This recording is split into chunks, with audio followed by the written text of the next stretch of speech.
Halo, ini konten pertama aku pengen coba menjelaskan, gimana cara aku memahami latar belakang dan gimana cara aku membuat latar belakang, kurang lebih. Tapi ini belum tentu akurat sih sebenarnya, teman-teman semua boleh pakai, barangkali cocok boleh dipakai, tapi kalau enggak juga nggak apa-apa. Menurut aku, latar belakang itu adalah, pengungkapan alasan kenapa kita mencari atau mengungkap atau membuktikan sesuatu. Kenapa sih kita mencari ikan? Karena kalau kita cari ikan jadi happy, jadi seneng. Kenapa sih kita mengungkapkan perasaan?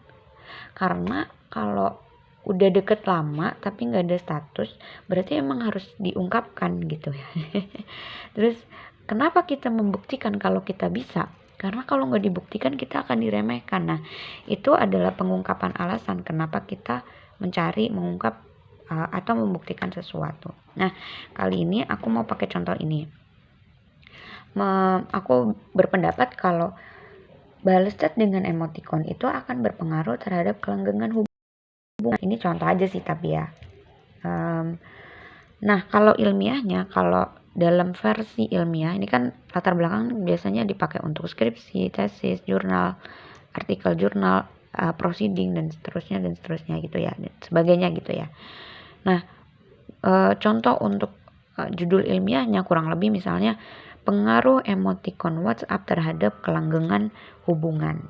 Nah, intinya adalah menurut aku balas chat dengan emot itu ngaruh sama kelanggengan hubungan. Nah, gimana cara bikin latar belakangnya?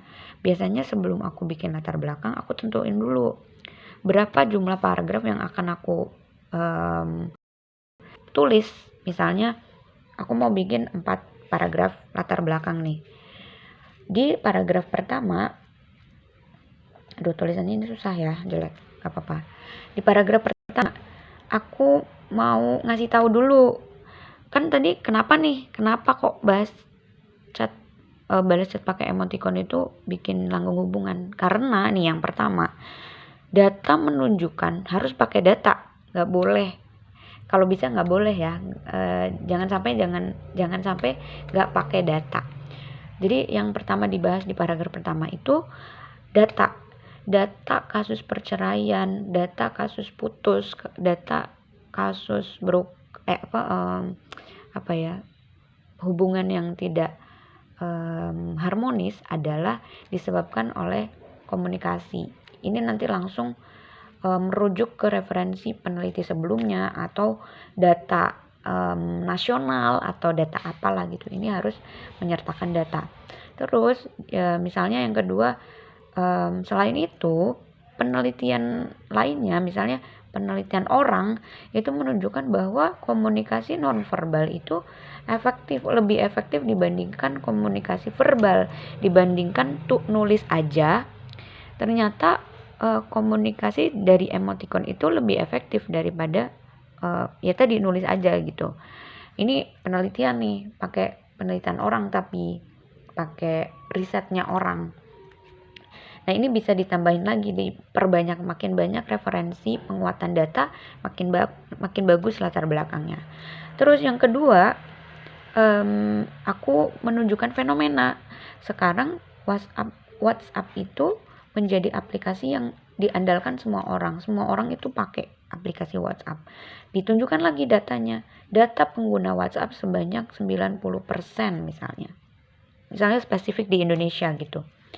Kemudian selain itu, ternyata model pacaran, model suami istri itu lebih berkembang lagi cara komunikasinya karena muncul teknologi WhatsApp. Ini juga bisa pakai penelitian lain atau data-data tertentu. Nah, yang paragraf ketiga ini kan riset ya kita ya. Kalau misalnya riset sebaiknya itu ada gapnya, ada pembanding dengan orang-orang yang mencari tentang ini juga. Ternyata ada peneliti 1 namanya A misalnya, peneliti 2 B, peneliti 3 C. Ini sama-sama membahas tentang kalau komunikasi itu berpengaruh terhadap kelanggengan. Tapi ternyata belum ada yang ngebahas tentang emoticon WhatsApp itu. Nah, maka dari itu di paragraf keempat tulislah penulis Maka dari itu, kali ini penulis mengungkap mengenai pengaruh WhatsApp terhadap kelanggengan hubungan. Itu.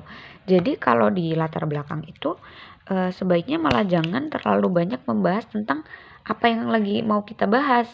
Misalnya kan kita mau bahas tentang WhatsApp nih, emoticon WhatsApp ya. Jangan kita terlalu banyak WhatsApp adalah apa, emoticon adalah apa. Ya boleh, tapi hanya secara umum aja, nggak jangan yang terlalu panjang banget, terlalu detail dan langsung dijelaskan pengaruhnya. Ini jangan dulu dijelasinnya nanti pas pembahasan. Kita ini dulu hasilnya. WhatsApp itu apa? Hubungan yang retak itu seperti apa, hubungan yang tidak baik itu seperti apa, terus apa pengaruhnya terhadap, apa pengaruh WhatsApp terhadap hubungan. Ini dibahasnya di pembahasan, bukan di latar belakang gitu. Jadi kurang lebih itu yang biasa aku bikin ya. Sekali lagi, latar belakang itu cuma pengungkapan alasan kenapa kita mencari, mengungkap atau membuktikan sesuatu. Di latar belakang ini wajib pakai data. Setiap penjelasan itu harus pakai data. Argumen kita itu harus pakai data. Gitu. Jadi saya tahu ya, nggak apa-apa ya, sharing aja. Kalau dipakai nggak apa-apa, kalau enggak juga nggak apa-apa. Paling itu sih. Terima kasih. Dadah.